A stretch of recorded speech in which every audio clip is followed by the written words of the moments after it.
할렐루야. 오늘도 말씀을 시작하는 여러분 사랑하고 축복합니다. 말씀 붙드시고 생명의 삶을 사시기 바랍니다. 사도행전 23장 1절부터 11절까지 제가 한 절 여러분이 한 절 교독하도록 하겠습니다. 바울이 공회를 주목하여 이르되 여러분 형제들아 오늘까지 나는 범사의 양심을 따라 하나님을 섬겼노라 하거늘 대제장 아나니아가 바울 곁에 서 있는 사람들에게 그 입을 치라 명하니 바울이 이르되 회칠한 담이여 하나님이 너를 치시리로다. 내가 나를 율법대로 심판한다고 앉아서 율법을 어기고 나를 치라 하느냐 하니 대제장을 내가 욕하느냐. 바울이 이르되 형제들아 나는 그가 대제장인 줄 알지 못하였노라. 기록하였으되 너의 백성의 관리를 비방하지 말라 하였느니라 하더라.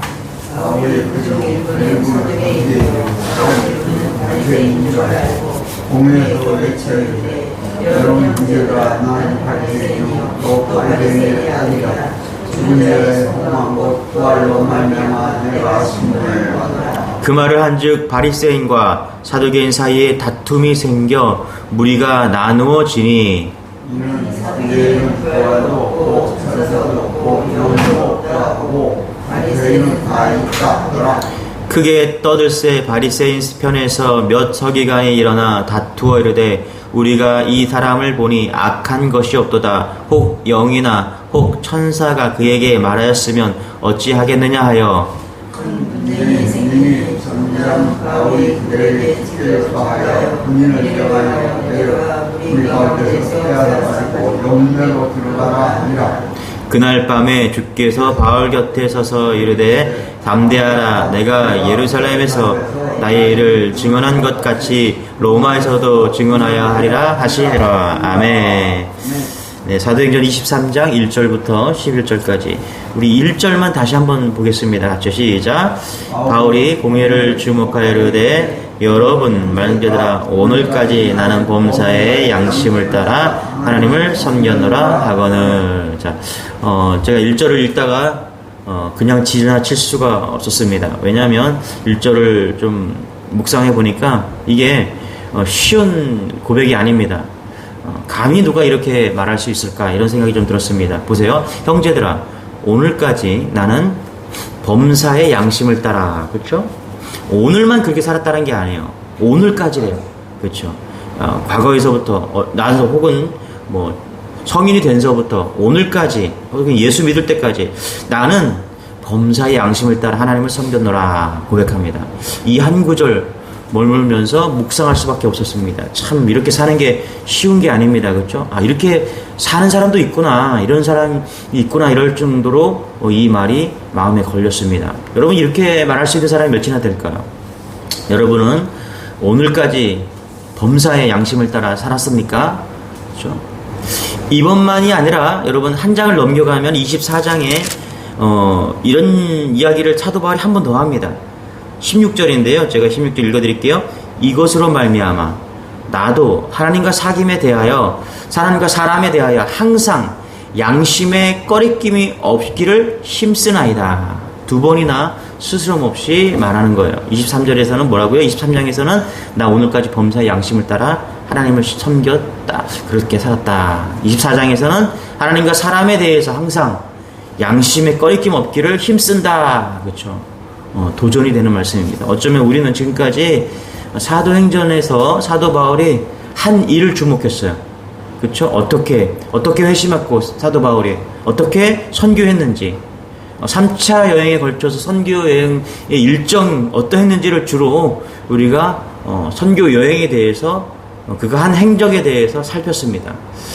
1차 선교여행 때 사도 바울이 총 12개 도시를 다니면서요. 그렇죠? 2300km를 걸었습니다. 엄청 걸은 겁니다.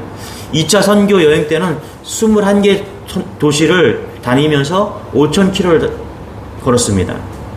3차 선교여행 때는 24개의 도시를 다니면서 6000km를 걷습니다.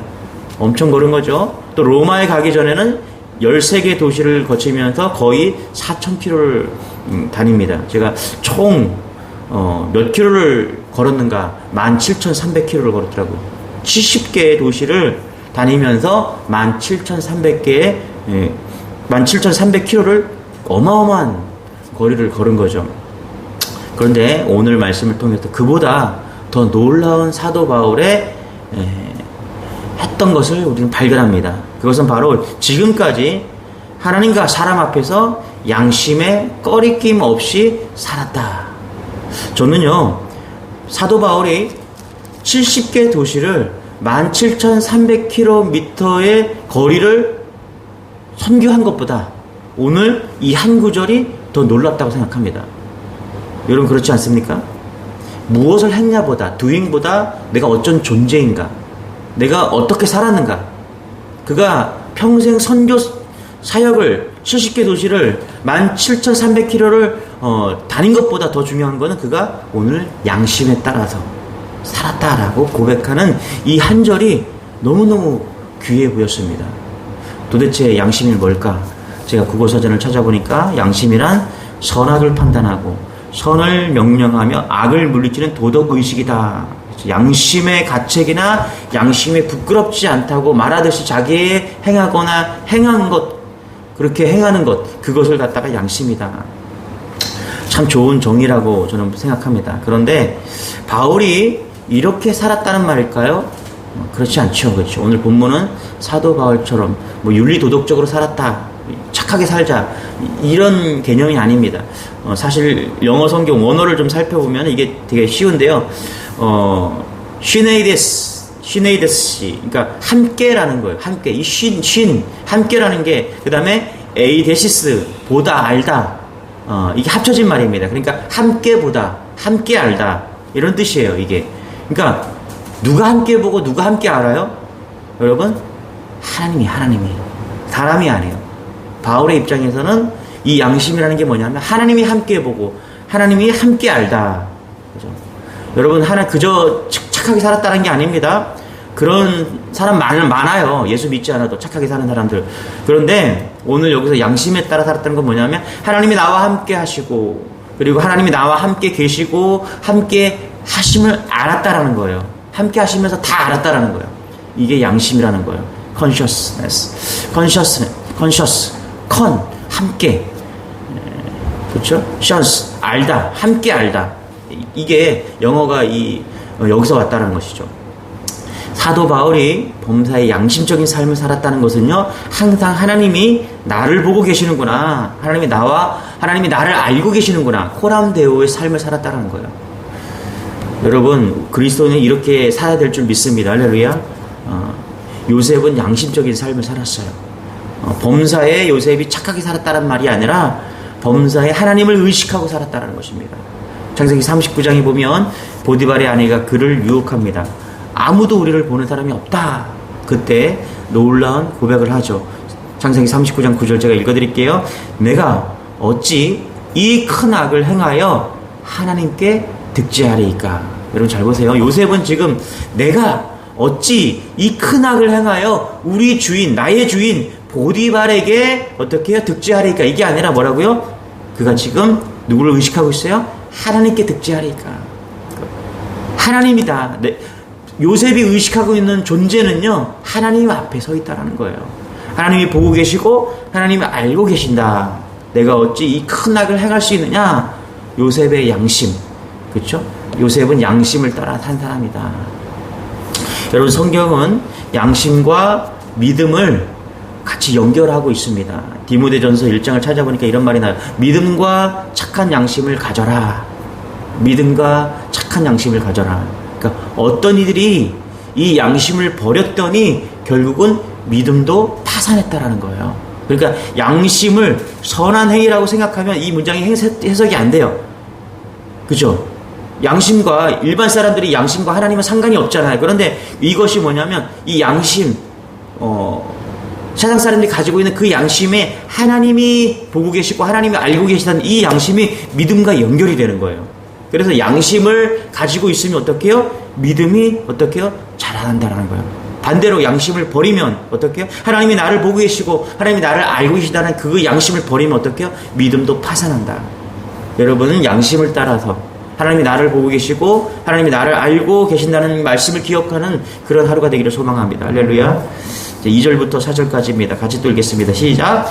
대제장 아나니아가 바울 곁에 서 있는 사람들에게 그 입을 치라 명하니 바울이 이르되 회 치란다며 하나님이 너를 치시리로다. 내가 나를 율법대로 심판한다고 앉아서 율법을 어기고 나를 치라 하느냐 하니 곁에 선 사람들이 말하되 하나님의 대제사장을 내가 욕하느냐. 상황이 이래요. 사도 바울이 한 이야기가 마음에 안 드는 거예요. 그래서 대제사장 아나니아가 저놈의 입을 쳐라 이렇게 말한 거예요. 그랬더니 사도 바울이 가만히 있지 않았습니다. 뭐라 그래요? 이 회칠한다며, 그렇죠? 위선적으로 보였나 봐요. 위선적으로 보여서 이 회칠한다며 이렇게 말합니다. 그랬더니 옆에 있는 사람이 알려준 거예요. 저 사람 대제사장이야. 욕하면 되겠어? 이렇게 말한 거예요. 그랬더니 5절에 바울이 이렇게 말합니다. 5절 같이 한번 읽어볼게요. 시작. 바울이 이르되 형제들아 나는 그가 대제사장인 줄 알지 못하였노라. 기록하였으되 너의 백성의 관리를 비방하지 말라 하였느니라 하더라. 다시 말하면요, 잠깐 만났지만 이 대제사장 아나니아가 매우 위선적으로 보였나 봐요. 그래서 사도 바울이 뭐라고 그러냐면 이 회치한다며 이렇게 불렀어요. 그랬더니 알고 봤더니 이 사람이 대제사장입니다. 그랬더니 바울이 5절에 뭐라고 그래요? 대제사장인 줄 알지 못했다. 그러면서 미안하다 이런 얘기를 하고 있다라는 것입니다. 그런데 여기 보니까 이렇게 말해요. 기록하였으되 너의 백성의 관리를 비방하지 말라 하였느니라 하더라. 그렇죠? 그러니까 무슨 얘기냐면 바울이 자기가 이 회칠한다며 대제사장을 말았다가 그러니까 힐난한 거죠. 비방한 거죠. 그렇죠? 그런 거를 했다가 저 사람 대제사장이야 이렇게 했더니 깜짝 놀라면서 뭐라고 하냐면 성경의 말씀이 확 떠오른 거예요. 그러면서 어떤 말씀이 떠올랐어요? 출애굽기 22장 28절이 떠오른 거예요. 거기에 뭐라고 했냐면 너는 재판장을 모독하지 말라. 백성의 지도자를 저주하지 말지니라. 그러니까 지도자들을 어떻게 해요? 비방하지 말지라. 이 말씀이 확 떠오른 거예요. 그래갖고 뭐라고 그래요?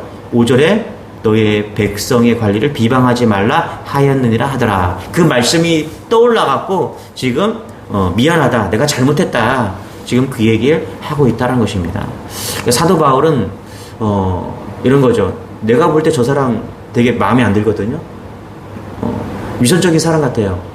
비판할 수 있죠. 근데 저 사람이 어떤 사람이든 간에 그거 상관없이 지도자니까 어떻게 해요?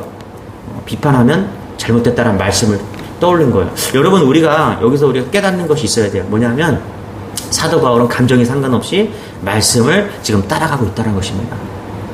로마서 13장에도 이렇게 말합니다. 각 사람은 위에 있는 권세들에게 복종하라. 권세는 하나님으로부터 나지 않음이 없나니 모든 권세는 다 하나님께 정하신 바라. 그러므로 권세를 다 거스리는 자는 하나님의 명을 거스림이라. 그러니까 우리 각 사람들 있죠. 여기 지도자들, 한국에 있는 지도자들, 대통령 비롯해서 이런 사람들이 있죠. 비방하지 말라. 복종하라. 이렇게 이야기하고 있는 거예요. 대신 뭐냐면 우리가 지도자들을 위해서 해야 될 일이 있어요. 그건 뭐냐면 기도하는 것입니다. 기도하는 거. 디모데전서 2장 1절에 보니까 내가 첫째로 권하노니 모든 사람을 위하여 간구와 기도와 도구와 감사를 하되 임금이나 높은 지위에 있는 모든 사람을 위하여 뭐라고요? 그렇게 기도하라는 거예요. 여러분 성경에 어디에도 지도자들을 비판하라, 힐난하라 이런 말이 없습니다. 대신 지도자들을 위해서 기도하라 이런 말을 하고 있습니다. 여러분 디아블로라는 그 아이들이 하는 게임이 있거든요. 디아블로. 이게 뭐냐면 사단 나눈다는 뜻이에요. 디아블로가 나눈다는 뜻이에요. 그러니까 디아블로를 사단이라고 하는데 이 사단의 뜻이 뭐냐면 나눈다는 거예요. 그러니까 사단은요, 이 디아블로는요, 우리를 나누려고 합니다. 지금 우리나라의 가장 큰 문제는 뭐냐면 우파와 좌파가 나눠진 거예요. 예를 들어 국민의당은 우파고 민주당은 좌파예요. 제가 오늘 광복절에 이 말씀을 주셔서 하나님이 주신 말씀이나 그렇게 생각해서 정치 얘기를 좀 잠깐 하는 거예요. 우파와 좌파가 나눠갖고 이 사람들이 뭘 하든 상관이 없어. 무조건 반대해요. 좌파도 그렇고 우파도 그렇고 막 싸워요. 여러분 우리나라가 지금 사탄 디아블로에게 지금 벼 까불듯이 지금 까불리고 있는 거예요. 나눠지면 안 돼요. 여러분 저 사람 우리가 정치는 다를 수가 있어요. 그래서 좋은 건 좋다고 말해야 되고요. 아닌 건 또 아니라고 말해야 돼요. 그런데 무조건 다 반대해요. 이게 나누어졌다라는 거예요. 이게 나누어졌다라는 거예요. 여러분 나눠지면 안 됩니다. 이게 사단이 원하는 거예요. 내가 이쪽 정당에 속할 수는 있어요. 그러나 저쪽 정당도 잘하는 게 있으면 같이 마음을 합쳐야 돼요. 그런데 무조건 나누어져 갖고 비방해요. 이게 잘못됐다라는 거예요. 그래서 성경은 뭐라 그러냐면요, 어떻게 비방하지 말고 어떻게 해요? 기도해 주라. 전직 대통령이든 현직 대통령이든 어느 편에서 옳으냐 그르냐 이게 따지면 안 되고요, 기도해 줘야 돼요. 기도해 줘야 돼요. 지금 현직 대통령 좋아하는 사람들이 있고 싫어하는 사람도 있을 거예요. 저도 분명하게 저도 생각을 가지고 있어요. 그런데 우리가 해야 될 일은 뭐냐면 그 사람이 잘못됐다 비방하거나 이러지 말고 그리스도인은 뭐 해야 돼요? 기도해 준다. 기도해 준다. 어떤 분이 저를 만나자마자 그냥 계속적으로 그렇게 말하는 사람이 있어. 어떤 사람이 자기가 추궁하는 정당이 있어요.